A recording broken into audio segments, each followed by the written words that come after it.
ఏ నిర్ణయం తీసుకున్నా ఏ దానికి చేసినా కూడా కట్టుబడి ఉంటేనే కదా రాజకీయాల్లోకి వస్తాం. నిజమే, మా వల్ల పొరపాట్లు లేకపోతే మేము అధికారంలో ఉన్నప్పుడు కొన్ని మా రకరకాలు వల్ల మేము ఓటమి చెందొచ్చు. తప్పు ఓటమి చెందినంత మాత్రాన దాన్ని సరిదిద్దుకొని మళ్ళీ వెళ్తాం. మాలో లోపాలేంటి? కొంతమంది చెప్తా ఉన్నారు మంత్రుల వల్ల నోటు దూల వల్ల ఓడిపోయారు, మంత్రులు దీనివల్ల ఓడిపోయారని. రైట్, నిజంగా మా పొరపాట్లు ఉంటే ఎవరైనా కానీ తప్పకుండా మా తరపుని సరి చేసుకోవాలంటే సరి చేసుకుంటాం. ప్రజలు మేము అలా ఉన్నాం కాబట్టి మాకు ఈ మ్యాండేట్ ఇచ్చారు మా అందరికీ అనుకుంటే తప్పకుండా దానికి సంబంధించి సరిదిద్దుకొని ఇంకా మెరుగ్గా వెళ్తాం.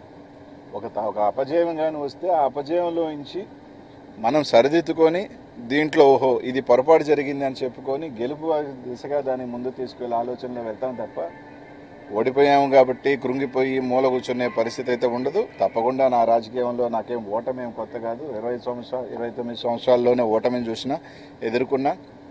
భగవంతుడి దయ వల్ల కొంతమంది కోరుకున్నట్టు ఒక చిన్న స్థాయి వ్యక్తిని ఎవరు అండదండలు లేకపోయినా ఈ రాష్ట్రంలో చిన్న వయసులోనే 2 సార్లు ఎమ్మెల్యే అయినా ఉండి మంత్రి అయినా ఉండి, అది జగన్మోహన్ రెడ్డి గారి ఆశీస్సుల వల్ల, మా నెల్లూరు ప్రజల ఆశీస్సుల వల్ల.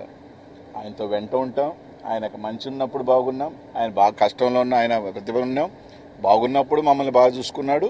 ఈరోజు ఆయన మళ్ళీ కూడా ఆయనతోనే ఉంటాం, ఆయనతోనే నడుస్తాం, కడదాకా కూడా ఆయనతో ప్రయాణం చేస్తాం. ఆయన కష్టాల్లో ఉంటాం, అన్నిట్లో ఉంటాం. మేము ప్రజల పక్షాన ఉంటాం. వాళ్ళు కానీ ఏదైతే హామీలు ఇచ్చారో లేకపోతే ఖచ్చితంగా నిలదీసే కార్యక్రమం కూడా చేస్తాం. కానీ దాంట్లో మాలో లోపాలని సరిదిద్దుకుంటాం. తప్పకుండా కొందరు చెప్పినట్టు మాలో ఏమైనా లోపాలు ఉన్నాయి ఉంటేనే ఏదో ఒక చిన్న ఉంటే తప్పకుండా సరిదిద్దుకొని ఇంకా మెరుగ్గా వచ్చే కార్యక్రమం చేస్తాం. దాడులు దయచేసి ఈరోజు వాళ్ళకి మ్యాండేట్ ఇచ్చారు. ఈరోజు ఆ రోజుల్ని చూస్తున్నాం. పల్నాడులో ఏ విధంగా దాడులు చేస్తున్నారు, ఏ విధంగా ఊర్ల మీద పడి చేస్తున్నారు. వాళ్ళు ఆలోచన చేసుకోవాలా. వాళ్ళే చెప్పారు మేము దాడులు చేసాం కాబట్టి మేము అధికారం కోల్పోయాము రకరకాలని. ఇప్పుడు వాళ్ళు చేస్తున్నారు. వాళ్ళ భాష తీరు మార్చుకోకపోతే వాళ్ళు కూడా 2029లో తప్పకుండా కూడా కూర్చుంటారు. అదేం ఇబ్బంది ఏం లేదు.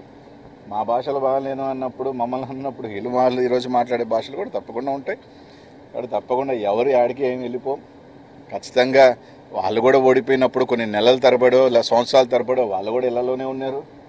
అవకాశాలు ఇచ్చారు ప్రభుత్వాలకు కూడా. ఈరోజు కూడా ఖచ్చితంగా ఈరోజు అయిందే 4వ తారీఖు ఎన్నికైపోయింది. ఎన్నికైపోగానే వచ్చి రోడ్ల మీద పడవం కదా. వచ్చిన తర్వాత ఆ ప్రభుత్వానికి టైం ఇస్తాం, వెచ్చి ఉంటాం. అంతమించి ఇంకేం లేదు. అన్నిటికీ సిద్ధపడే వాళ్ళమే. అన్నిటికీ కూడా కష్టాలకి రాజకీయాల్లోకి వచ్చినప్పుడు ఇప్పుడు కూడా గెలుపులే ఉండం, ఓటమి ఉంటుంది, గెలుపు ఉంటుంది. ఈ ప్రజాక్షేత్రంలో పోయినసారి మాకు మ్యాండేట్ ఇచ్చారు, ఈసారి వాళ్ళకి మ్యాండేట్ ఇచ్చారు, రేపు మళ్ళీ మాకు మ్యాండేట్ ఇస్తారు. ఒక్కసారి అందరూ గుర్తుపెట్టుకోవాల్సింది ఏంటంటే 234 సీట్లున్న తమిళనాడులో ఒకసారి కేవలం డిఎంకే 2 సీట్లే వచ్చింది. 2 తర్వాత ఎన్నికల్లో మళ్ళీ గవర్నమెంట్ 4 సార్లు డిఎంకే రాజకీయ జీవితంలో డిపాజిట్స్ కొలిపోయింది.